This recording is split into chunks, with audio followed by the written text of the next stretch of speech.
ഇപ്പോൾ പരാതി പോലീസിന് മാത്രമല്ല V K Sreekandan M P കിട്ടിയത്, അത് കോൺഗ്രസ് നേതൃത്വത്തിന് കിട്ടിയിട്ടുണ്ട്. രാഹുൽ മാങ്കൂട്ടത്തിൽ പീഡിപ്പിച്ചു എന്ന പരാതിയുമായി യുവതി ഇപ്പോൾ സമീപിച്ചിരിക്കുന്നത് മുഖ്യമന്ത്രിയെ മാത്രമല്ല, സമീപിച്ചിരിക്കുന്നത് ഇപ്പോൾ കോൺഗ്രസിന്റെ ദേശീയ നേതൃത്വത്തെ കൂടിയാണ്. കേരളത്തിന്റെ മനസാക്ഷിക്ക് കുറുകെ ഒരു പെൺകുട്ടിയുടെ വിലാപമുള്ളപ്പോഴാണ് കോൺഗ്രസ് നേതാക്കൾ ഇപ്പോഴും രാഹുലിനെ പ്രതിരോധിച്ചുകൊണ്ട് സംസാരിക്കുന്നത്. 18,000 വോട്ടിന്റെ ഭൂരിപക്ഷമുള്ള MLA എന്ന് ആവർത്തിച്ച് പറഞ്ഞുകൊണ്ടിരിക്കുന്നത് എന്നുള്ളതാണ്. ഇപ്പോൾ റോഷി നമുക്കൊപ്പം തുടരുന്നുണ്ട്. റോഷി, ഇപ്പോഴും കോൺഗ്രസ് നേതൃത്വം പൂർണ്ണമായും രാഹുലിനെ കൈവിട്ടിട്ടില്ല. തെറ്റ് ചെയ്തില്ലെങ്കിൽ എന്തിന് രാഹുൽ ഒളിവിൽ പോയി എന്ന ചോദ്യത്തിന് V K Sreekandan മറുപടിയില്ല. MP office തുറന്നിരിപ്പുണ്ട് എന്ന് പറയുന്നു.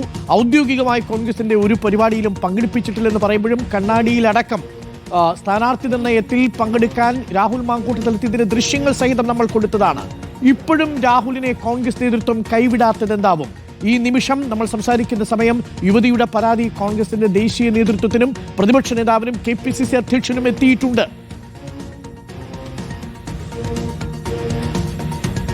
അരുൺകുമാർ, സാധാരണഗതിയിൽ കോൺഗ്രസ് ഇങ്ങനെയല്ല. നേരത്തെ രാഹുൽ മാങ്കൂട്ടത്തിലുമായി ബന്ധപ്പെട്ട പ്രധാനപ്പെട്ട ശബ്ദരേഖ പുറത്തു വന്നപ്പോൾ അന്ന് പ്രതിപക്ഷ നേതാവ് VD സതീശൻ അടക്കമുള്ള നേതാക്കളെടുത്ത നിലപാടിന് പിന്നാലെ രാഹുൽ മാങ്കൂട്ടത്തിലെ യൂത്ത് കോൺഗ്രസ് സംസ്ഥാന അധ്യക്ഷ പദവിയിൽ നിന്ന് രാജിവെപ്പിച്ചു. പിന്നീട് പാർട്ടിയുടെ പ്രാഥമിക അംഗത്വത്തിൽ നിന്നും സസ്പെൻഡ് ചെയ്യുകയും ചെയ്തു. അതേസമയം പെൺകുട്ടി പരാതി നൽകിയാൽ കൂടുതൽ നടപടിയെടുക്കുമെന്നായിരുന്നു നേതാക്കൾ പറഞ്ഞത്. കോൺഗ്രസ് നേതൃത്വമോ രാഹുൽ മാങ്കൂട്ടത്തിലോ പെൺകുട്ടി പരാതി നൽകുമെന്ന് കണക്ക് കൂട്ടിയിരുന്നില്ല. ഒടുവിൽ പെൺകുട്ടി ഗൗരവമുള്ള തെളിവുകൾ സഹിതം പരാതി നൽകിയപ്പോൾ കോൺഗ്രസ് നേതാക്കളിൽ ചിലരെങ്കിലും രാഹുൽ മാങ്കൂട്ടത്തിനെ സംരക്ഷിക്കാൻ ശ്രമിക്കുന്നു എന്ന് ഉറപ്പാണ്. ഇന്നലെ ദീപാദാസ് മുൻഷിയുടെ വാക്കുകളിലൂടെ അത് ബോധ്യമായതാണ്. അതേസമയം പ്രതിപക്ഷ നേതാവ് VD സതീശൻ അടക്കം രമേശ് ചെന്നിത്തല, K മുരളീധരൻ ഉൾപ്പെടെയുള്ള നേതാക്കൾ രാഹുൽ മാങ്കൂട്ടത്തിനെതിരാണ്. K സുധാകരൻ പരാതി നൽകുന്നതിന് 2 ദിവസം മുമ്പ് രാഹുൽ മാങ്കൂട്ടത്തിൽ നിരപരാധിയാണ് എന്ന രീതിയിൽ പരസ്യമായി നിലപാട് സ്വീകരിച്ചതാണ്. അങ്ങനെ രാഹുൽ മാങ്കൂട്ടത്തിനെ പിന്തുണയ്ക്കുന്ന ഒട്ടേറെ പ്രധാനപ്പെട്ട കോൺഗ്രസ് നേതാക്കളുണ്ട്. അതുകൊണ്ട് രാഹുൽ മാങ്കൂട്ടത്തിനെതിരെ ഇനി നടപടി ഉണ്ടാകുമോ എന്ന കാര്യത്തിൽ ഒരു വ്യക്തതയില്ല. അതുകൊണ്ടാണ് ഒരുപക്ഷെ പെൺകുട്ടി വളരെ ഗൗരവമുള്ള ഒരു പരാതി കോൺഗ്രസ് നേതൃത്വത്തിന് കൈമാറിയത്.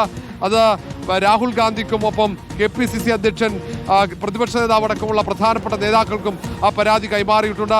ഇമെയിൽ വഴിയാണ് പരാതി അയച്ചിരിക്കുന്നത്. പരാതിയിൽ അതീവ ഗൗരവമുള്ള കാര്യങ്ങളാണ് പെൺകുട്ടി പ്രതിപാദിക്കുന്നത്.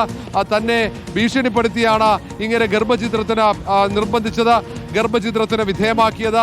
ഈ മൊഴി നൽകിയതിൻ്റെ വിശദാംശങ്ങൾ ഉൾപ്പെടെയുണ്ട്. അതിനു പുറമെ രാഹുൽ മാങ്കൂട്ടത്തിനെതിരെ പാർട്ടി നടപടിയെടുക്കണം, അത് മാതൃകാപരമായ നടപടിയായിരിക്കണം എന്നുകൂടി ആവശ്യപ്പെടുന്നു. ആവശ്യമെങ്കിൽ കോൺഗ്രസ് നേതൃത്വത്തിന് പോലീസിന് സമർപ്പിച്ച തെളിവുകൾ ഒന്നാകെ നൽകാമെന്നും പെൺകുട്ടി പരാതിയിൽ പറയുന്നത്.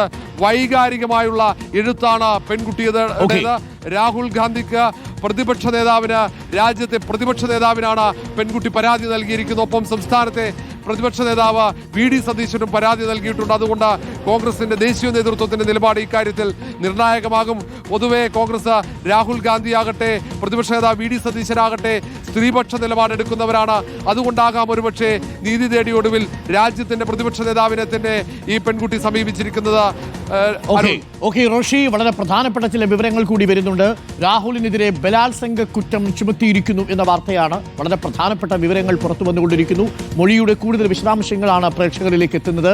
രാഹുലിനെതിരെ നിർബന്ധിച്ച് ഗർഭഛിദ്രം നടത്തുക, അശാസ്ത്രീയമായി ജീവൻ ആപത്തുണ്ടാവുന്ന രീതിയിൽ അശാസ്ത്രീയമായി ഗർഭഛിദ്രം നടത്തുക, BNS 89 പ്രകാരം 10 വർഷമോ അതിൽ കൂടുതലോ ശിക്ഷ ലഭിക്കാവുന്ന കുറ്റമാണ്.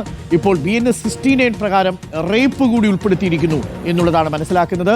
കൺസെന്റ് ഇല്ലാതെ അഥവാ കൺസെന്റ് മാനിപ്പുലേറ്റ് ചെയ്ത് ഡീസിറ്റ്ഫുൾ മീൻസിലൂടെ, ചതിപ്രയോഗത്തിലൂടെ തെറ്റായ വാഗ്ദാനങ്ങൾ നൽകി പീഡിപ്പിച്ചിരിക്കുന്നു എന്നുള്ളത് കൂടിയാണ് ചുമത്തിയിരിക്കുന്നത്. വളരെ പ്രധാനപ്പെട്ട വിവരങ്ങളാണ് പുറത്തു വന്നുകൊണ്ടിരിക്കുന്നത്. ഈ വാർത്തയുടെ കൂടുതൽ വിശദാംശങ്ങളിലേക്കും രാഹുൽ മാങ്കൂട്ടത്തിനെ പോലീസ് ട്രേസ് ചെയ്യുന്നതും കൂടുതൽ വിവരങ്ങൾ തത്സമയം പ്രേക്ഷകരിലേക്ക് എത്തിക്കാം. രാഹുൽ നമ്മൾ ഈ സംസാരിക്കുന്ന നിമിഷവും ഫോൺ സ്വിച്ച് ഓഫ് ചെയ്ത് ഒളിവിലാണ്. രാഹുലിന്റെ സഹായിയും ഫോൺ സ്വിച്ച് ഓഫ് ചെയ്ത് ഒളിവിലാണ്. ഇന്നലെ വൈകുന്നേരം 5 മണിക്ക് ശേഷം രാഹുൽ മാങ്കൂട്ടത്തിലുമായി നമുക്ക് ആർക്കും തന്നെ സംസാരിക്കാൻ സാധിച്ചിട്ടില്ല. ഫോൺ സ്വിച്ച് ഓഫ് ചെയ്ത് രാഹുൽ മുങ്ങിയിരിക്കുന്നു.